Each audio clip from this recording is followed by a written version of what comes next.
author, world traveler, and editor-publisher of the Voice Universal. This paper is designed to bring teachings and news of all schools of religious, esoteric, philosophical, and cultural thought to the attention of a worldwide public. Joseph Busby is seeking to promote a spiritual union of nations, S-U-N. He is also the designer of the Universal Temple of Divine Wisdom. The theme of his message is World Order, World Peace, and World Government as seen from the spiritual level of consciousness. Joseph Busby.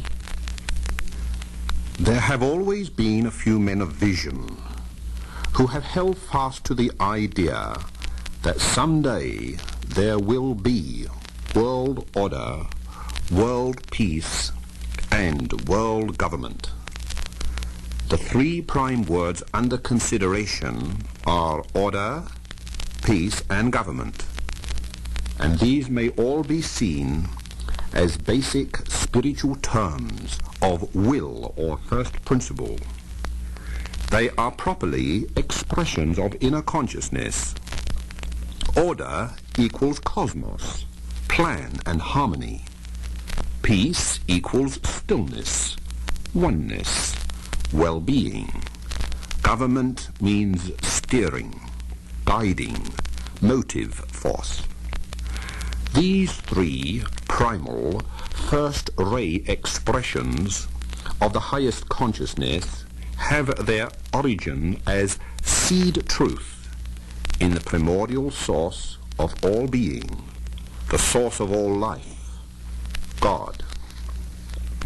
To enable man to comprehend such a lofty mode of life and living, it is paramount that he raise himself above the normal human level of consciousness and attune himself to his higher self or soul level, where he will be able to perceive the actuality of this so deeply longed for way of life here on earth.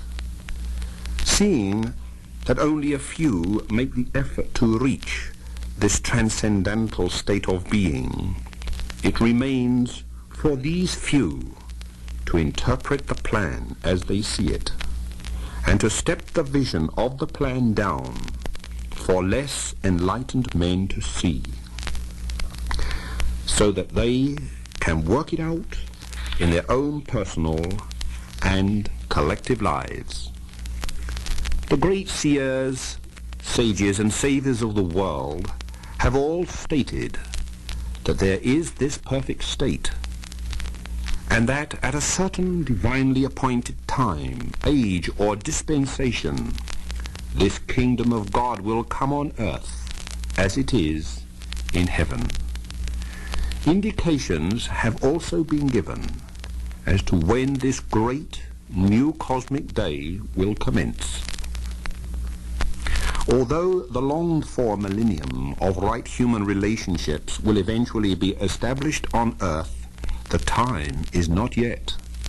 Nevertheless, every effort should be made now to approach as near as possible to the ideal and to work towards one world order, world peace, and world government. In reality, it is always now, and those who are called to serve the great plan of the grand architect of the universe need to work as if this great event were with us already. Energy follows thought, and our world of the future will inevitably be built on the pattern of our thoughts and desires. The world of man and nature is today groaning under the strain of change. And although man may appear to be the prime mover in the great planetary trend towards oneness of purpose, in reality he is but an agent on the outer surface of the planet, being used in spite of and because of himself by the supreme architect of our solar system via our own planetary logos and via the spiritual brotherhood or hierarchy of our planet. Man is gradually being brought into tune with impending events of great magnitude. Humanity, both incarnate and discarnate, may be thought of as the collective cells or souls of the Godhead as far as outward planetary life is concerned. Man is himself part of the great planetary initiatory event. The key word for the future is togetherness, and the human focus of motive must be for the common good of all mankind. Perhaps the most significant for humanity of the three manifestations of will or divine purpose enumerated above is one world government. We can, if we try, glimpse something of the changing face of destiny and grasp the wonderful vision. Those of us who are dedicated to high purpose and can intuitively sense the truth, feel in some degree the urgency to work towards world government, and must be prepared to sacrifice all to show forth this dedicated spirit in a positive, dynamic, tangible outer action. It will fall the lot of the few who are called to interpret the vision and work out preliminary plans. No single person, nation, or ideology will rule the new world order. Neither will politics, science, or religion of the old, outmoded cycle hold the scepter.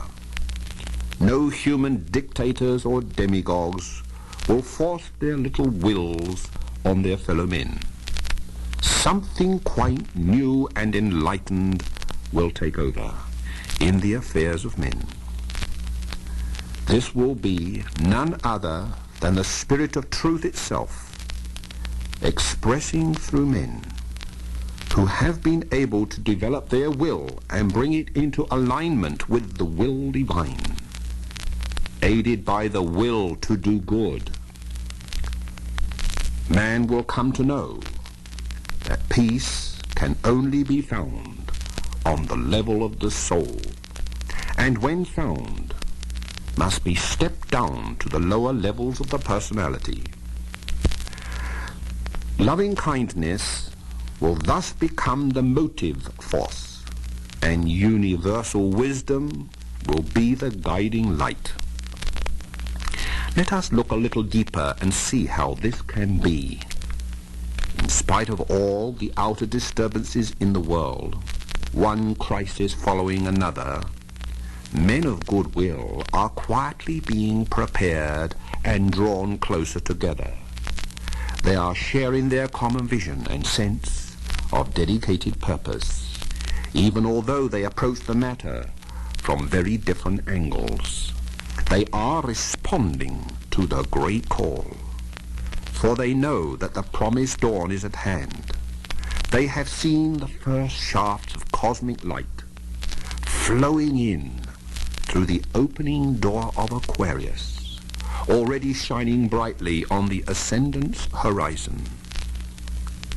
These are the pioneers who will share the responsibility, not through intellectual speculation, but through a higher wisdom, manifesting through an appointed assembly of truly wise men, men who have reached a state of soul-infused awareness.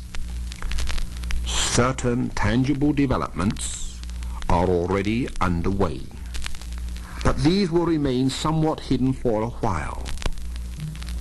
The New World Order will not come with a fanfare of trumpets, neither will it seek recognition through false glamour or sensationalism, but with a quiet dignity and a hidden strength will it emerge.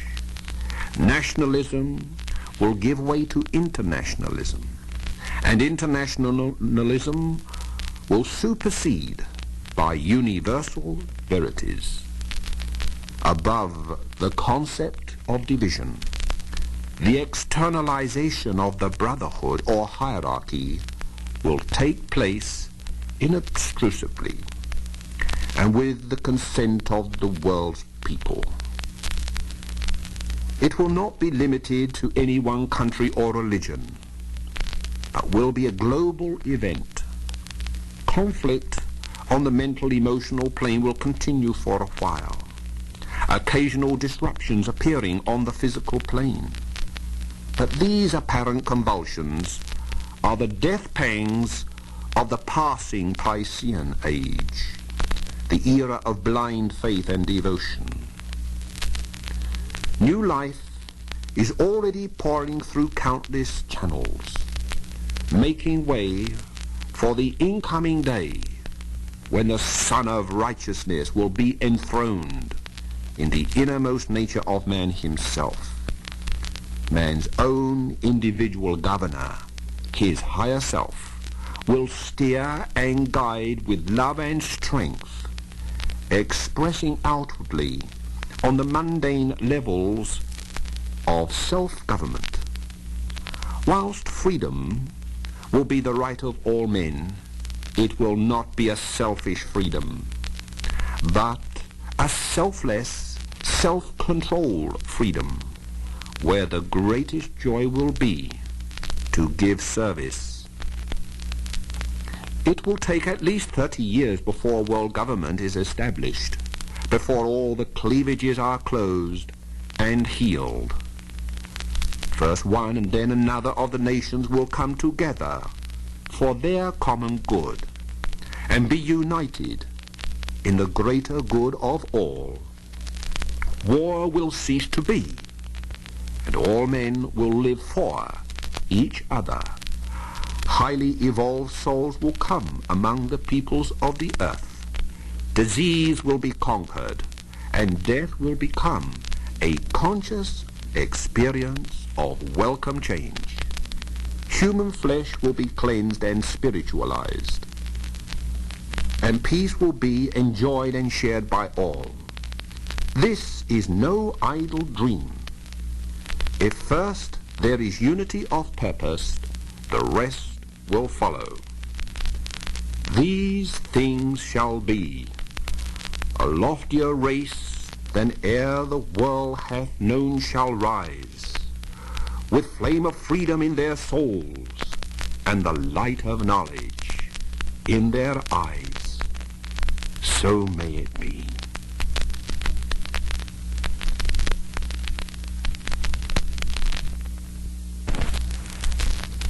Calling men of goodwill everywhere to explore the path of spiritual science. Dear friends, this is Olive Conway speaking. The following message comes to you from Joseph Busby of England, distinguished lecturer, author, world traveler, and editor-publisher of The Voice Universal. Joseph Busby is seeking to promote a spiritual union of nations, S-U-N. He is also the designer of the Universal Temple of Divine Wisdom. The theme of his talk will be Divine Revelation and Inner Guidance Achieved Through Meditation. Joseph Busby. These things shall be. The spring has ever been a period of anticipation and renewal. Throughout the ancient world, this season was celebrated by the religious rites commemorating the resurrection of the sun god. Whether he was known as Osiris, Iocus, Thamas, or Dionysus, or Attis, this was rationalized by the Gnostics and philosophers as the rising of truth in the hearts of men. In the present age, despite the dark clouds of materialism, the spiritual sap still rises within us, assuring us that something wonderful is about to happen, that a universal spiritual awakening is at hand. A new cycle of divine energy is being released from on high, and a new and glorious day is dawning upon the consciousness of man.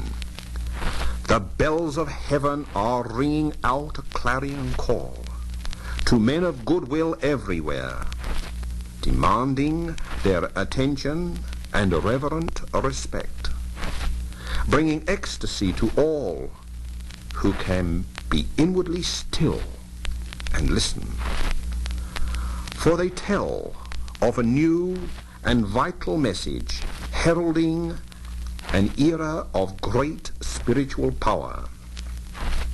There is a stirring to newness of life throughout the whole creation, visible and invisible, arousing in those capable of creative meditation a radiant vision of truth, revealing the deeply longed-for way to universal harmony, brotherhood and peace, through unity of mind and purpose.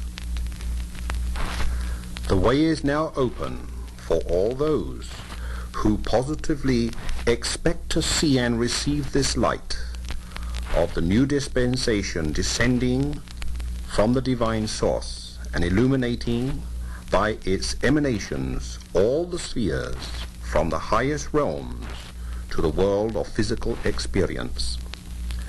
As bearers of this transcendental light come many of the great ones to reveal the divine plan as it concerns humanity to those who are able to break the seal of the scroll of truth containing the teaching of divine wisdom that everyone who has attained to the knowledge of the secret path has followed, living according to its tenets.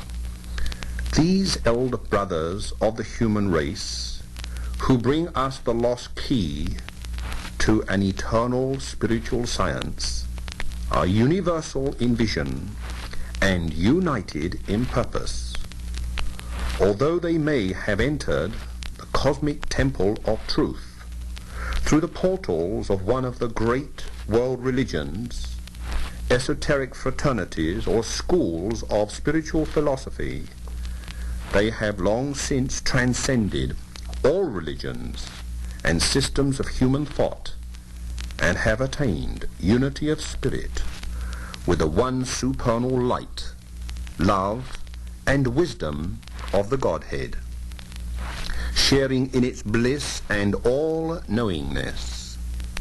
The brothers are dedicated to a single service, the salvation, perfection, liberation, and enlightenment of humanity, incarnate and discarnate, teaching it through their disciples how to attain to the same exalted spiritual status. In this dark hour of human folly, violence, ignorance, uncertainty and crisis, the enlightened ones come in accordance with divine decree to help to bring in a new age of spiritual opportunity for mankind. On the higher planes of consciousness, the sons of God, the mystics, and light bearers have always worked for the common good of all men. The time is at hand when many of them will openly serve together with men of goodwill to help raise humanity and to shed spiritual light upon world problems and human affairs. Every New Age world server who hears the call will be used as a channel through which some aspect of the divine plan may be worked out, an increasing number of people will receive direct awareness of higher spiritual realms and will come to know of the existence of the great spiritual hierarchy of light. They will see, hear, and know for themselves that these things are, and learn to attune their mentalities telepathically with these elder brothers and adepts, and so be able to assist in various ways in the working out of the divinely ordained plan. The existence of these higher spiritual realms will be acknowledged by everyone in due course. First-hand experience, however, can only be acquired through regular meditation and a surrendered spirit of love and humility. Then the contemplative will become aware of the essential oneness of being, of his unity with the highest and with all living things. The sense of separativeness and loneliness will vanish, as he knows himself to be one with all, as more and more of his fellow men come to share this vision and to accept the fact of their basic at-one-ment. Crime, war, violence, and all the evils that comes from the illusion of duality and the belief in an adversary will cease. Hasten, O Lord, this happy day. The realization of this unification with all will awaken in man a higher awareness of himself. From the discovery of the one true selfhood will emerge an intuitive knowing, sensitivity, and insight that will supersede all his previous, apparently normal concepts of mind and intellect. Man will come to know himself as he really is, a spiritual being, an emanation of the I am that I am. The novitiate may ask by what means the divine wisdom reaches the understanding of man, and what sort of people will receive such inspiration, grace, and mystical revelation.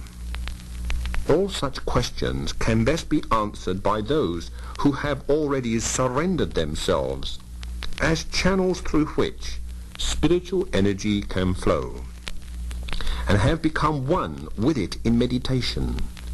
Intellectual theories are not enough. Only personal experience can speak with authority, and not as the scribes. Another and perhaps more understandable term for meditation is spiritual science, for the rediscovery of the long-lost secrets of the soul, or the real man, and his re-entry or initiation into the higher realms of reality is indeed a sacred science, bequeathed to us from the earliest recorded times, man's most precious heritage. The masters of the wisdom, as they are sometimes called, are even now closer to men, especially to those dedicated individuals taking part in progressive organizations of many kind, religious, cultural, scientific, artistic, and so on. In the case of most men, the presence of these great ones will remain unsuspected, but their unseen influence will inspire and guide all worthwhile causes. Certain students of the divine wisdom teachings, and there are various esoteric groups, religious fraternities, and societies in the world, have already experienced this help and have been inwardly aware, and those who watch over them and guide their destinies.